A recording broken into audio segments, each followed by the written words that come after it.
Hello बच्चों, चलिए प्रश्न पढ़ते हैं। गोलाकार दर्पण की फोकस दूरी तथा वक्रता त्रिज्या में संबंध क्या है?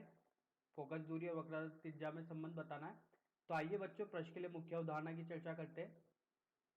मुख्य अवधारणा। तो बच्चों, बात की जाए किसी भी दर्पण की, यहां पर अपन लेते हैं अवतल दर्पण,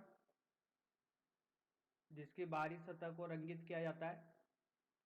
ये इसकी मुख्य अक्ष,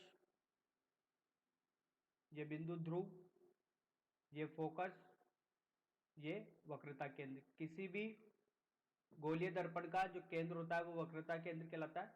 इसकी फोकस दूरी होती है जहां पर किरण सही में आके मिलती है, फोकस, और ये दूरी फोकस दूरी कहलाती है। तो बच्चों, यहां से कोई किरण आई, ये किरण आ रही है बच्चों, समानांतर किरण आ रही है मुख्य अक्ष के।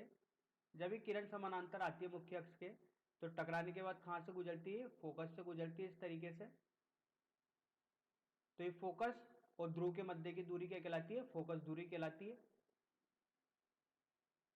अब बात करें कि फोकस से आने वाली किरण जब टकराती है तो वो मुख्य अक्ष के समानांतर हो जाती है।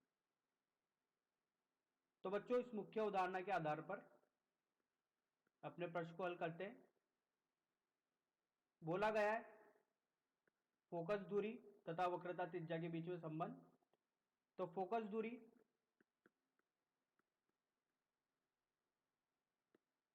जिसे प्रदर्शित किया जाता है F से, और वक्रता त्रिज्या जिसे प्रदर्शित किया जाता है R से।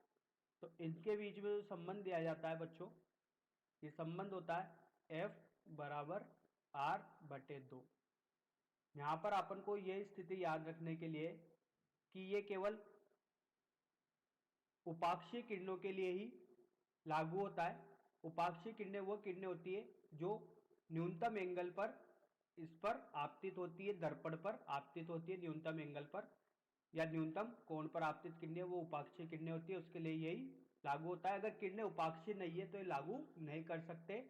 तो बच्चों, आशा करता हूं आपको यह समझ में आया होगा। धन्यवाद।